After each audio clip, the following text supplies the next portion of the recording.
Hello everybody, my name is Markiplier, and today we are playing Genshin Impact. No, stop! What are you doing? What are you doing? What are you doing? What are you doing? What are you doing? Anyways, hello though, my name is Noah, and welcome to my first episode of saving my alt account in Genshin Impact. I meant to get this episode out way sooner, but when I started recording this, I got absolutely slammed with work, and on top of that, I also got sick. What you're actually hearing right now is me re-recording the intro because most of this video was recorded while I was sick, including the original voiceover. So I apologize in advance if some of the parts sound absolutely horrible because I'm not going to re-record the entire voiceover because I'm still actively on a time crunch with other things. But hey, at least I didn't use AI. What's up, Diddy Blood? I'm also trying a new microphone setup during this recording, so hopefully it sounds good, but I'm sure my sick voice also isn't adding to it. But enough yap, let's get right into session 1. As stated in the previous video, the current and future videos are going to be compilations of sessions that I do.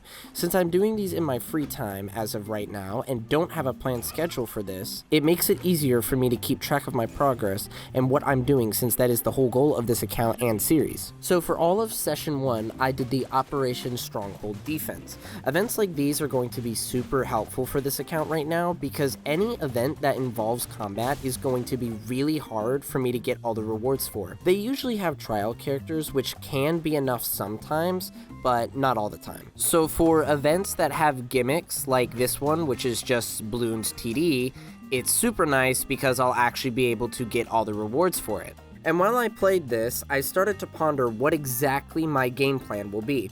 I'm going to focus around Clorand first because she's already leveled up a bit and has seniority over Varka. I don't really want to do the main story right away because I actually want to do stuff and not sit through a bunch of dialogue I've already seen because Genshin still has no skip button, and besides, I don't even know if I'll even pay attention to it. I'll probably just spam F the entire time and watch Queso on my second monitor.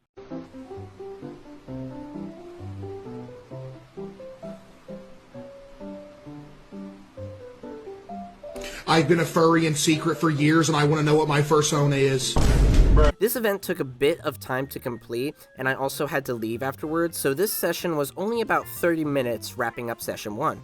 All of these sessions were pretty short compared to what I actually wanted to do, but the circumstances were different this time, so for future episodes they should be a bit longer, and I'll also have better timestamps for how long I actually played. Sessions 2 and 3 I'm combining together since 2 was very short and session 3 was also about 30 minutes. All session 2 was just me doing the surveying and searching event.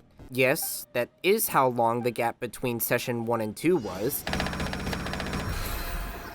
And also I unlocked all the waypoints for Dornman Port. Session 3, I was in a call with some friends while I went around collecting more materials for Clorand. Get your artillery to hit whatever... there's a machine gun, like infantry back here. Where's back here? Exploring Fontaine, opening waypoints, and collecting some chests along the way. And of course, fighting basic enemies that feel like I'm fighting Monsoon from Metal Gear.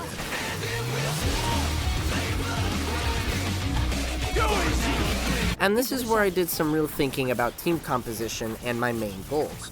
Obviously, the main goal is to blow up, clear the abyss. With my limited character roster, this is going to be quite challenging unless I farm World Quest. That might be some foreshadowing to Session 4. Right now, this is my current team setup I have.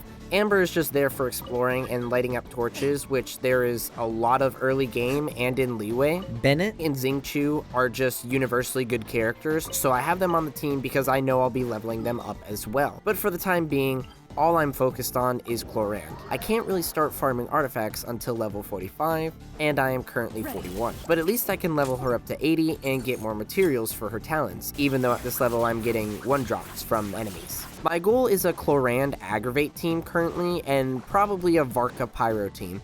I have a suspicion Durin might return later in the 6.x series of updates, so to start saving now for him might be a good idea, or maybe there will be a new character or rerun character that I can use for Clorand's team first. banquet must go on. And that is the end of Session 3. And now we have made it to Session 4, where I have decided to do the Petrichor World Quest. The main reason I chose to do this quest is because of the Fountain of Lucine, the place where you give Hydro Sigils for free rewards. Doing this quest will unlock the region underwater where I can not only get even more Hydro Sigils, but also to get all of the Hydro Culi as well. I've already done this quest, so I'm mainly just going to be skipping through the dialogue, even though that was really long ago and I don't really remember what happens. I remember there's a white cat. But anyways, let me beat up these goons. After beating up the goons, we have a schizophrenic episode. Imperator, Imperator. Is this a Wuthering Waves reference? And now we finally start the quest. Head into the town, meet the bell ringer. Oh joy, more world building, eh? And after telling him that My Little Pony friendship is magic has ended, he faints from this news. And then we meet Est. But we don't care about Est though, all we care about is this white cat. After chasing the cat down, we're led into a fight against a golem, which on my main account, I can just straight up AFK these guys. But on this account, it just straight up feels like a boss fight. You're not gonna believe this, but the cat can talk. After arguing with the cat, it jumps into the water and we chase after it. Following the cat into the water takes us to a submerged castle. We explore for a little bit, open up a music box, some evil dude comes out of a painting, and then the nearby golems that were once statues come alive. Another boss fight. Yippee. After beating the 2 golems, I go to follow the cat and there's 2 more. Great. Now after defeating all the golems, we get the option to follow the cat. But before I do that, I would like to go and unlock the final waypoint in this area. I actually got a little lost and ran into yet another golem, to which Amber dies again. After I unlock the final TP waystone, I finally go and follow the cat. While following the cat, we see a phantom of a fish narwhal thing.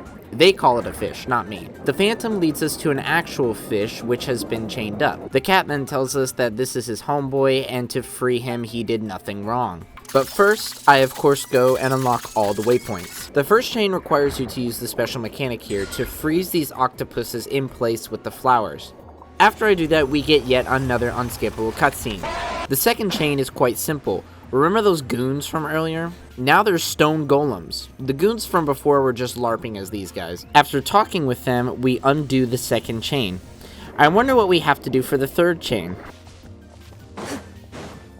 I am tired. I promise this isn't a skill issue. Well, 2 of my characters are dead and there's only 1 guy left, so you know what I'm gonna do? I'm just gonna 1v1 this last guy, only using Chloran. If I just keep plunge attacking, his shield will break faster. Where evil lurks, shoot on sight. After absolutely destroying him, the cat speaks to him, and because he's never seen a talking cat before, he too also faints. We undo the last chain, and boom, the fish is free. We go to talk with him.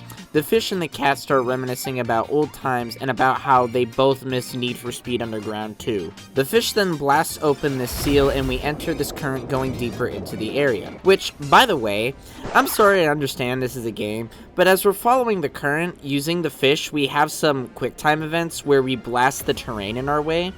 Why couldn't we just ride the fish or something? I feel like we do not need to be doing all this. Like, what if we cause a cave-in and we're trapped under here forever? Honestly, I think the main reason they did this is because they know that if they don't put some type of interactive element here, everyone playing this quest would have just fallen asleep already. We make it to the new area, and then my recording just stops. Yep. I did, however, end up finishing the quest and unlocking the rest of the waypoints in this area.